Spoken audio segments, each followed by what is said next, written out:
Let's dig into that, because how do you give yourself the grace? How have you discovered that? Because the young man that I met 15 years ago, hard driving, my way or the highway kind of a personality, which I appreciated. That's we resonated because that was my personality too.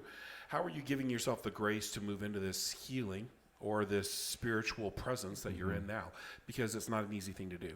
It's a daily, all day long, mentally telling myself it's okay. Telling myself in my meditations, when I see my reflection in the mirror, I tell myself, I love you. You've got this. Doesn't matter if I'm walking up to go to a meeting or whatever. I tell myself over and over again, I love you. You've got this. Let's go forward. I love you. I got this. Let's go forward. It's about loving yourself. But you've got to love yourself for all the parts. For the parts, okay, well, I'm super sensitive. I am. And it takes me a while to calm down. And that's where I give myself the space. My new thing is space and grace. Give yourself space and grace. Because if you're going through something for the first time, you don't know what the fuck you're doing. You just stumble through it. But if it ever happens again, you got this. Yeah. You know what I'm saying? So that's where it came in. Giving myself space and grace. The yoga, the meditation, all these things, working out, doing lifting, doing this, but staying in a balance to where I'm not diverting so much attention to something where it's compulsive, where it starts fucking with my vibe. Because my vibe is very important. My vibe, my friends, my exes will tell you I have this thing called flow. I don't like being out of flow. Sure. And I see flow because you see the signs. You see the signs all over the place. I saw one on the way here. I was just holding my promontory badge from the golf course. And right as I was coming here, and I have the picture in my phone, there's a promontory. Has the same logo. It's a Park City car, and it's right there on 7th East as I'm coming down here. Took a picture of it, and I'm like, that's telling me I'm doing the right thing. So when you see the signs, you're doing the right thing. And not painting red flags green. I was good at that. That's a big thing itself. So you would create, you would look for problems. I would see problems and think I could fix them. I would see red flags and I would paint them green. I got this. Yeah, I can handle you feel this. it? Yeah. So I can go in, and now I see red flags very early.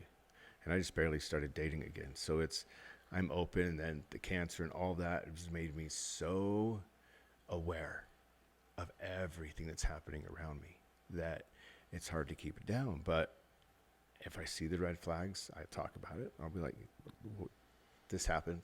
How often does this happen? Is this part of your cycle?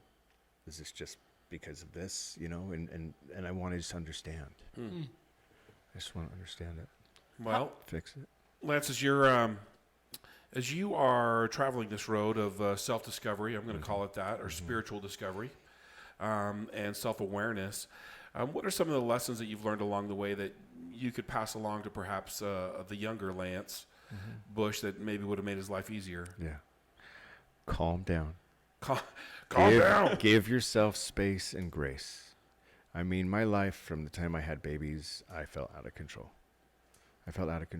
Because I was always for something else. And now that my youngest is 17 and I'm empty nesting in a way, and I'm starting to see it all, I would tell myself, slow down and give yourself space. Don't be mad at yourself if something didn't work out. It's just the way it had to happen. And it's not always about me. There's a 90% of the time I'm like, that happened. And then I can put it together and be like, no, this is part of their path. I'm not going to take that energy in. I'm not going to sit with it. There's no rent. You know what I'm saying? And that was the hard thing for me, Rob, was being able to disconnect from what's yours and what's mine. Yeah, what's yours and what's mine. And Oh yeah, I do know. So yeah, it's giving yourself the ability to say yes and no when you want without worrying about how other people feel. And it's not in a bad way or a negative way. Everybody has to do it. Don't be a dick while you're doing it. Like, I was never a dick. So just don't go through life being a jerk. Excuse the language. But go through it and tell little Lance to just calm down. Learn as you go. It's going to be all right. It's going to be okay. It's going to be okay. And if it doesn't, it'll kill you and you won't remember. Hope you get to see Jesus. You know what I'm saying? Yes. Yeah. So, but it's that. And it's adding the comedy, the laugh at the end. It's about making sure you have balance in it all. And that's what it came down to, was figuring out my system. Because doctors know how to prescribe you pills off of what they're told by whoever's selling that pill, right? That's right. Yeah. So if someone's telling me, like they wanted me on 1,600 milligrams of a medication, I topped out at 400. I couldn't take any more. And then it took me the last 2 months. It was called gabapentin. And it's one of the most evil things. And it just changed my mind. I went 6 months from my chemo to when I finally took this medication. So I have neuropathy in my teeth. You guys ever had a cavity? Yeah. Neuropathy, when it kicks in, it hits every one of my nerves in my mouth. Oh, man. So if I'm not on this kind of medication, then it messes with me. So we alter the medications. I increase the marijuana a little bit, and it kind of counteracts and balances it out.